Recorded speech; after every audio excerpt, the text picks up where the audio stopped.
Dada. Sasa vipi sasa, mbona mimi sielewi chochote ise? Nimeenda huko jikoni nakuta yani hamna kitu, hata dalili za kupikwa hamna, chakula hamna.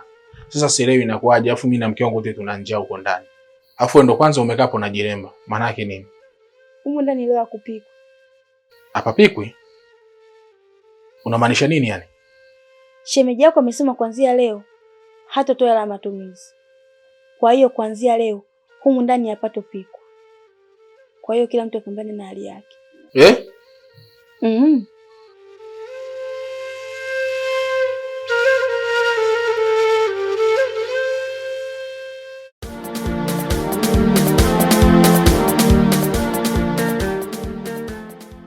Hivi mwanangu Same, unaendaga wapi? Mpaka watu wanakuja pale wananiibia. Yaani kama leo nimeibiwa hela zote nilizotafuta. Umeibiwa? Ni nani wanasubutu kukuibia mama yangu? Yaani amesubutu kabisa kuigusa familia yangu. Hivi huyo mtu anajitaka ajitaki? Yaani aombe Mungu nisimjue huyo mtu. Maana nikija kumjua atanisababisha mimi nikaenda jela. Bi mkubwa, mimi nakwambia kabisa ujue.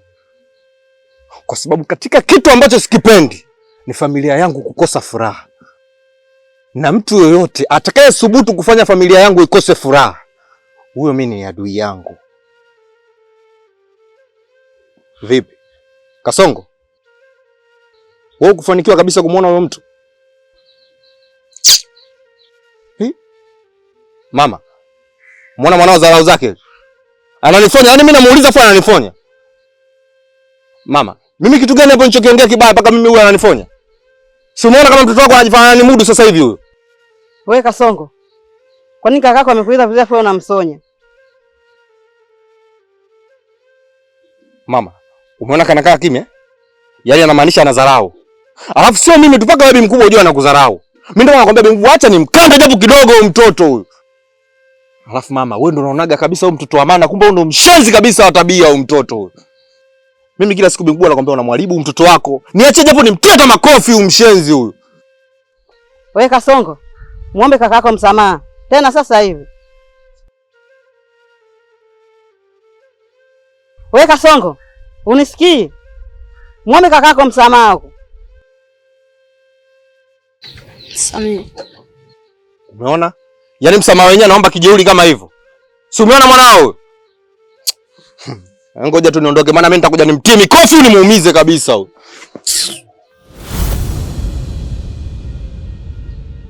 Wewe Kasongo, kwani shida nini? Mpaka unamsonya kaka yako? Au bado unaamini yeye ndo kaiba zile hela? Msitaki mkaniwa kwa pressure. Maisha yangu yenyewe tu ni tatizo. Alafu nanyi watoto wangu bado mnanipa matatizo. Hebu nioneni huruma basi. Hamna nataka mpaka nife ndo mnizike. Hapana mama, nisamehe, sirudi tena. Hebu jitahidi kumheshimu kaka yako.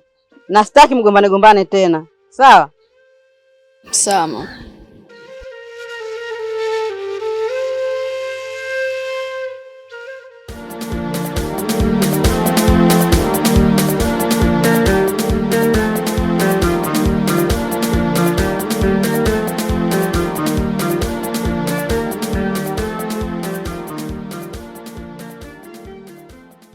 Shemeji, nimekuja hapa sitaki kuamini alichokiongea dada yangu. Ndio maana nahitaji unithibitishie kwa kinywa chako wewe mwenyewe. Hivi ni kweli umegoma kutoa pesa matumizi? Ndio, ni kweli. Nini? Mimi nikajua dada yangu anakusingizia kulingana na roho yake jinsi ilivyo mbaya. Kumbe ni kweli umegoma kutoa pesa matumizi? Wala hajanisingizia. Ni kweli kabisa nimemwambia hivyo. Hivi wewe shemeji, hivi unajua thamani ya dada kweli? Au unajua ni magumu mangapi nilopitia mimi na dada yangu kumpambania mpaka amekuwa alipofikia hapo? Nimeshindwa kulala usiku nikimbembeleza ili apate kulala. Nimefeli shule mpaka maisha kwa sababu yake. Alafu leo amekuwa eti nishindwe kuenjoy matunda yake. Hivi kwa mfano, ningemwacha akafa kipindi kile, wewe ungekuwa umemwoa? Alafu leo hii umepata bahati ya kumuoa, unakuja kuninyima mimi chakula. Je, ningesema na wewe tulipe chakula ambacho tumempatia mpaka alipofika? Utaweza? Yaani kwa chakula chako ni chakula siku mbili tu, wewe unaona faidi labda au unanenepa. Ule muda ndo kuja nao. Kumbe ndo maana wewe unenepi shemeji. Una kilo cha hivi, unakunja sana. Kidogo kula na mwenzako chote unataka kula wewe. Na wewe na kwa hiyo roho yako kupata mwili sahau. utaenda kukondeana kukauka hivyo hivyo kama kaukau. Sasa nasemaje, kama mimi ndo Bigi Misondo, kakake na Lizi, natoa amri, naomba umpatie pesa matumizi na kanunue chakula sasa hivi. Na kama hilo hauwezi, namchukua dadangu sasa hivi na naondoka naye, na utamuona tena kamwe. Sawa. Kamchukua muondoke. Shemeji, ujue stani, niko serious. Mimi mwenyewe nipo serious. Kamchukua dada yako muondoke.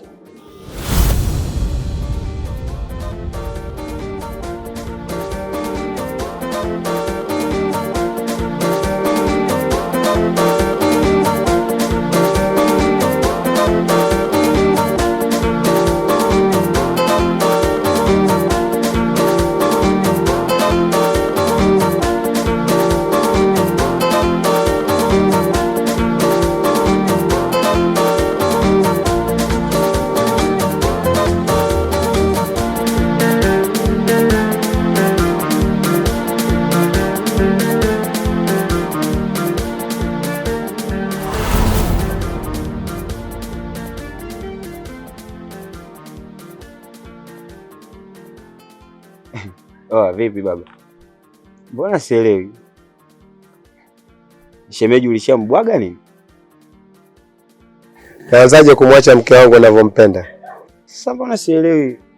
Si anaenda na mshikaji yule anaenda kumuogesha. Yule jirani yangu anaumwa, kwa hiyo mke wangu anamsaidia. Yule anaumwa ndo anamsaidia? Acha bwana wewe. Nini bwana wewe? Wewe unashindwa kusema kweli bwana. Kama umembwaga si uniambie. Kwa hiyo uamini. Subiri nikuoneshe. Mke wangu! My darling! Abeme wangu.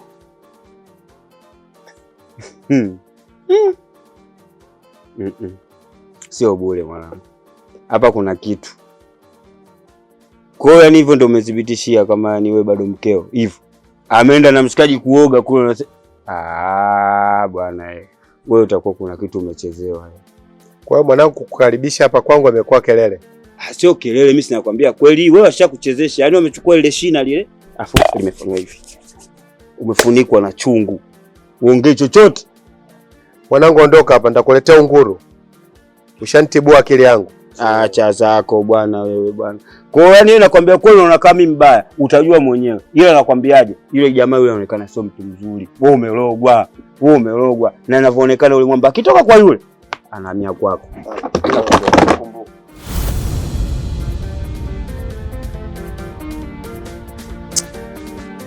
Mke wangu wema wako shakuponza.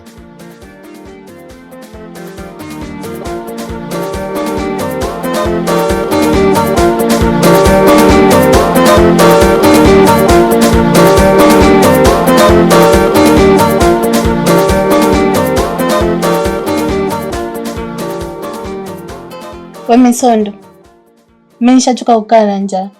Kama huwezi kufanya namna mimi nipate chakula, basi mimi niondoke. Ni bora nikaendelee kuishi maisha yangu ya kudangadanga, lakini nilikuwa sikai na njaa. Lakini naishi na mtu ila nakaa na njaa. Siwezi kuishi ya maisha ya kipumbavu. Kwa hiyo kama umeshindwa kunilisha mimi niondoke. Mama mtu unazingua kweli yani. Unaona kabisa mimi nimekaa hapa nimetulia na tafakari. Natafuta namna. Wewe unaanza kuniletea mambo yako. Hebu tulia basi, acha kunichanganya ujue. Yaani nisubiri ufanye namna ukiwa umelala hapa. Baadaye utoke huko ukatafute namna eti bado umelala hapa. Hivyo ni mwanaume wapi? Mbona wanaume zako wamekaa huko wanatafuta pesa? Wewe mwanaume mzima umekaa hapa unamtegemea shemeji yako. Na kama utaendelea hivi, mimi na wewe tutashindwana. Maana kila siku unaniambia una mazao yako unayasikilizia, ukivuna tutaenda kupanga. Lakini naona kimya tu. Mimi nishachoka hizo ahadi zako ambazo hazitimii. Na kama utaendelea hivi, mimi na wewe tutashindwana. Kwa hiyo naomba uinuke hapa sasa hivi ukanitafutie mimi chakula, nasikia njaa. Leonel, sijui likoje. Yaani limelegea legea. Yaani sidhani nataka mazao yenyewe kama yapo. Maana kesho kwa kulegea huko, sidhani kama anaweza hata kulima. Chumi kwenye hamna kitu. Mimi nachoka.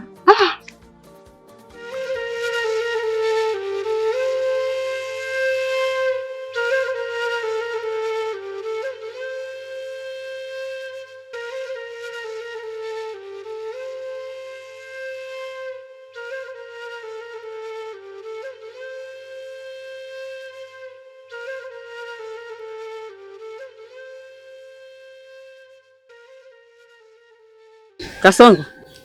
Kwani kakako yuko wapi? Huyu hapa amekaa. Same. Naam. Si ndo tunaondoka hivyo? Sawa. Ila bi mkubwa, kuna kitu nataka niwaambie. Sawa. Unajua nyinyi kila siku mnapotoka hapa mnavoenda siku kwa Ulenge kuomba sijui machimbo mnakuja mpaka hapa mwisho wa lami. Huko kila mtu ana hali ngumu. Hamwezi kupata hela za kueleweka. Lakini mkasema mtoke hapa mwende labda posta kule gerezani mjini kule Kariakoo, kule mtu akikupa hela anakupa hela 20,000. Umeona? Alafu sasa kuna wenzako kama wewe bi mkubwa, omba wenzako kama wewe wamejenga. Kupitia kazi hiyo hiyo Chanika kwa na mijengo mikali. Au bi mkubwa afurahia sisi tuna kibanda hichi. Hivi unajua bi mkubwa sisi tustahili kabisa kuishi kwenye kibanda hichi. Alafu hiyo kazi inalipa. Kazi hiyo hapo amlipi ushuru, amdai siji kodi, amna kitu chochote. Wala ulipi frame bi mkubwa. Yaani hiyo mtaji ni huruma tu. Mtu akikonea huruma tayari umetiki. Sasa umeona kama juzi mmerudi na 8,300. Sasa hela gani ya kurudi nayo wewe? 8,300? Wewe ujuaje kama 8,300? Wakati hela iliibiwa. Naam? Mama, si nilikwambia? Kaka ile hela yeye ndo alichukua. Na yeye amejuaje kama hapo kulikuwa kuna 8,300? Ukijuaje kama 8,300? Mimi niliongea kwa mfano tu. Kumbe nimepatia kweli ilikuwa 8,300. Mwanangu, tuondoke zetu, achana naye. Lakini mama, umeona huyu kaka ndo aloiba ile hela. Twende muache.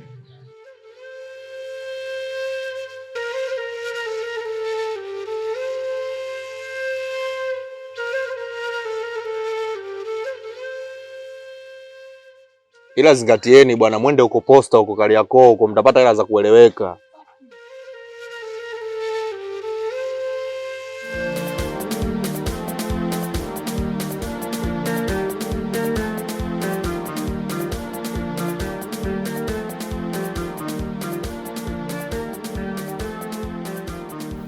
Mume wangu, samani kidogo, nilikuwa naomba kwenda kuongea na simu. Maongeza faraga mke wangu. Haina shida.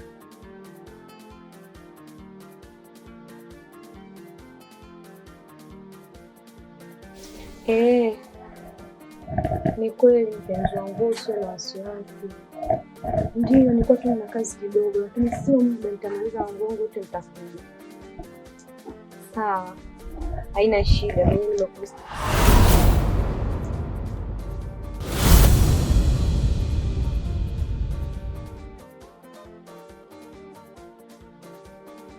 Unaongea na nani? Nilikuwa naongea na shangazi. Mpumbavu nini? Hivi unaniona mimi mtoto au? Nakuuliza ulikuwa unaongea na nani? Wewe unaniuliza hivyo kama nani? Kwa sababu hata mume wangu hajai kuniuliza hivyo. Unanijibuje mpumbavu? Hivi unadhani mimi ndo kama mumeo anakuchekachekea?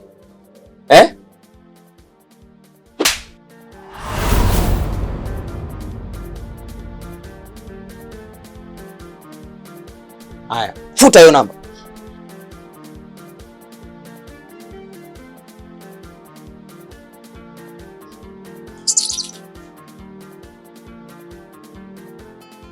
Halafu siku nyingine unijibishe kama unavyonijibisha mumeo huyo.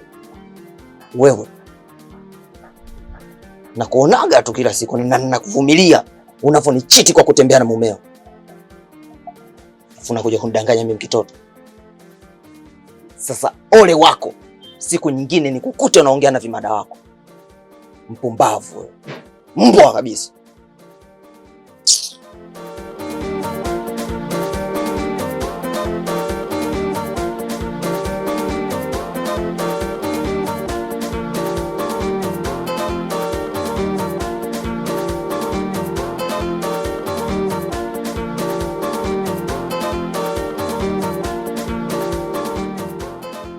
Mke wangu vipi? Kuna taarifa msiba? Nini tatizo? Hapana mume wangu, mimi nipo sawa tu.